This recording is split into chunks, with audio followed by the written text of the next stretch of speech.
Well, hey there, everyone, and happy Monday. I am Fox 10 News meteorologist Jennifer Lambers with an update on your forecast. Well, I just want to go ahead and make sure that everyone that's joining us here today that they can hear me okay. We are tracking the tropics at this time, and so we are continuing with our daily Monday through Friday updates at 2:30 with our next weather platform. Just a reminder, in case you missed this live, you can always rewatch it later on any of our Gulfstream apps. Roku, Fire TV, Apple TV, any of the Fox 10 apps that you have there on your streaming services.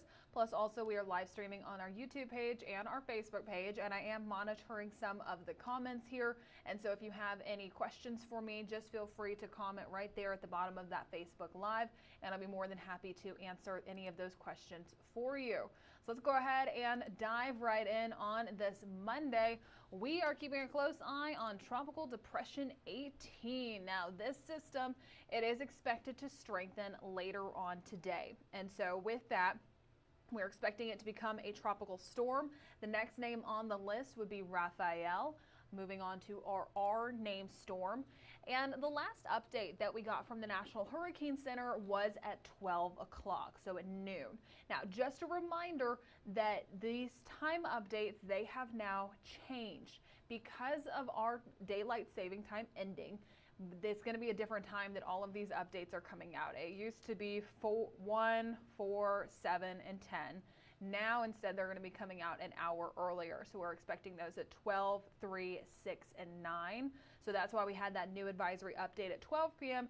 Expecting that new update from the National Hurricane Center just within about the next 25 minutes. So I should have that brand new update for you coming up on Fox 10 Live beginning at 3 p.m. We'll see if it is strengthening into that tropical storm or if it's going to continue to be that tropical depression. No real changes between that 9 a.m. advisory update and that noon update. Still tracking north at 9 miles per hour. It is expected to again strengthen later on today or tonight into that tropical storm, and then by midweek become a hurricane, that Category 1 strength, once it moves over Cuba and then pushes into the southern Gulf. Now, after that point, there's a lot of questions. There's a lot of uncertainties on where it's going to be traveling. And so this is going to be the maximum of that day 5 timestamp. That's why it just stops in the northern Gulf there, just off the coast of Louisiana, because it only goes out 5 days. So that's going to take us into this weekend, closer towards Saturday. And the National Hurricane Center does have it weakening by that point. We can see those sustained winds at 65 miles per hour. Reminder, Cat 1 strength, it needs to be 74 miles per hour and above.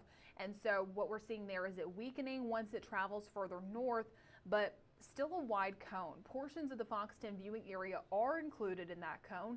That's going to be central to southern Mobile, Baldwin County, and our Mississippi counties that are included there.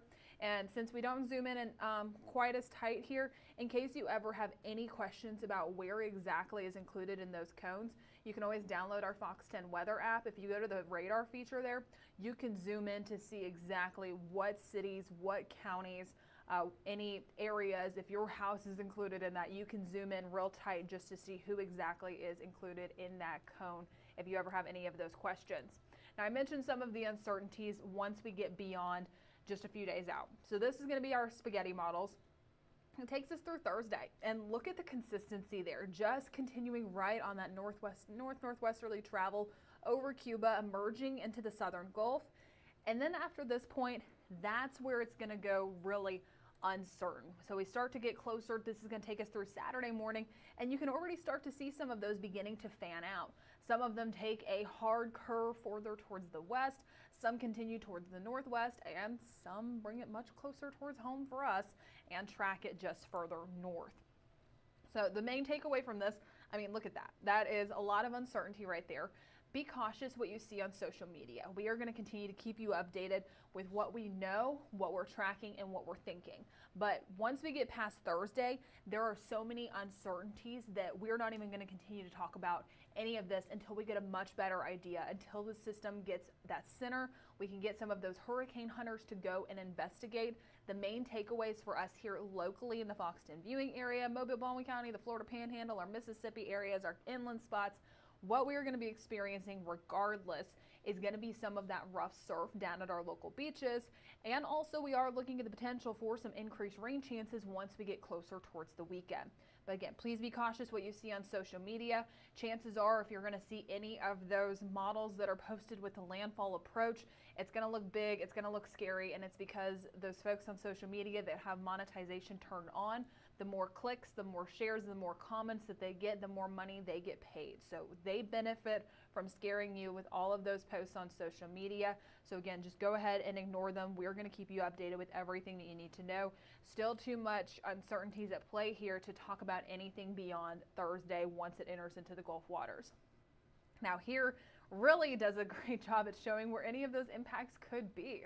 That's the Florida Peninsula, that's Alabama, that's Mississippi, that's Louisiana, that's Texas, that's down towards Mexico. And so once we get past Thursday, that's when we'll really start to get some better answers about where it's heading. But we just have to wait for about the next 24 to even possibly 48 hours for the system to get its act together, get that center, and get a hurricane hunter in there. But our impacts, if we do see anything, it's going to be much closer towards the weekend. But those impacts, the extent of those is still unknown. What we do know is that we will get some rain from it, but mainly it's going to be those rip current risks that we're already experiencing down at our local beaches. I really think that this one does a good job at showing you just how uncertain some of these tracks are. Meteorologist Matt Barentine and I were talking about it earlier this morning. This is going to be the Euro ensemble tracks. And so this is just taking a bunch of different scenarios with that Euro model, and it has it sporadic, spread all throughout the Gulf waters. I mean, you can see some of those just curving back down towards Mexico, pushing it closer towards Texas, Louisiana, Mississippi, Alabama. A lot of different scenarios that could play out with that system once it pushes into the southern Gulf. What we do know is that it is expected to not quite thrive in that environment. I mean, we are late in this season. Typically, we have the Gulf Stream helping us out to come keep some of these tropical systems out of here by the time we get further on into the month of November. Fortunately, it's not quite helping us out right now. It's located further north. And so that is the very small window of possibility that typically comes with some of these tropical systems in November. Here's that window. It decided to open up, and so this is why we are seeing something so late in the season. But a reminder, hurricane season does last until November 30th because the possibilities are still there. So here's breaking down what's going to happen over the next few days, really heading into tomorrow. We need to wait for it to get better defined, and that way the forecast models will become more reliable. They don't have a center to really forecast off of, so that's why the uncertainty is so great right there. What we do know is that the dangerous surf and the increased rain late week. Those are going to be the two main takeaways for us here locally on the Gulf Coast. So I'm begging you, please be cautious what you see on social media. Again, no one knows what's going to happen with this system. They can share all of those models, but there's still so many factors at play here and so many questions that need to be answered before we can get a better idea of it. Unfortunately, it really is just going to be patience over the next few days. And so if you see someone sharing some bad information on social media, just direct them to us here at Fox 10. We don't want to scare you guys. We just want to keep you guys updated with what we know, but also be transparent about what we don't know. And so there's a lot of things that still need to be answered with this. And so we just want to be fully transparent again with you guys, open with what we're tracking and what we are expecting here. I'm going to talk more about our rip current risk because we've been seeing high ones for the past few days, last week, this weekend, and only expecting it to stay that way. Today, tomorrow, through the end of the week, it's going to be rough down at our local beaches. I know that we are seeing some above average temperatures. It's the 80s out there, even some high humidity. And so folks, they still want to try and enjoy some of the last bit of beach weather that we have. But unfortunately, the Gulf waters, they are just not on board with that. And so it's rough out there. Please stay out of the Gulf waters. Just stick to the sound side if you're able to. It's much more calm on that side. But we'll keep you updated on when those are expected to go down. But right now, expecting it to stay high through the weekend. Now, the wind speed and wind gusts, it's breezy out there. If you've stepped outside, sustained winds just around that 15, even 20 mile per hour range. That's going to be that constant wind speed.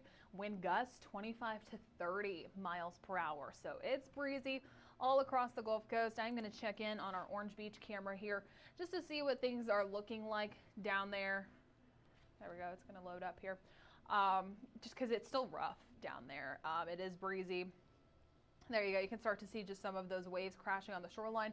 A lot of those even just crashing further offshore. Still tracking some of those very light isolated showers, some cloud cover, some peaks of blue, and also a shaky camera there just showing just how windy it is. Let's see what those winds are coming in at east-southeasterly around 17 miles per hour. That's going to be sustained winds. But also look at the dew point, resting in the lower 70s, so it's feeling much warmer out there, feeling like the mid 80s. So as mentioned, our forecast here, it's going to be staying a little quiet over the next few days. It's going to be staying pretty consistent. We're going to have more of those isolated showers, the warm temperatures sticking around, the rough surf down at our local beaches, and also we're going to be staying breezy out there. However, this is what we really need to be paying attention to over the next few days. Again, we're not here to scare you. We're just here to keep you updated on what we're tracking, what we know, and what we don't know. So again, the main takeaways from today: be cautious what you see on social media, please. And also just stay updated with us, stay out of the water at our local beaches, and be prepared for some increased rain chances as we get closer towards the weekend. Coming up on Fox 10 Live beginning at 3 p.m., I'm going to have more details on what we're tracking in your forecast. I'll have that brand new advisory update coming out from the National Hurricane Center, just detailing if we're still tracking Tropical Depression 18 or if we do have Tropical Storm Rafael. And also Jason's going to continue to keep you updated later on today on Fox 10 News at 4, 5, 9, and 10 p.m. As always, if you guys have any additional questions for us that I wasn't able to answer for you during this time, you can always just comment those underneath the Facebook Live here, or you're always welcome to message the Fox 10 Facebook page or email any of our meteorologists, and we'd be more than happy to answer any of those questions for you. Wishing everyone a nice Monday. Again, I will have those new forecast details for you from the National Hurricane Center coming up at 3 p.m. on air and online.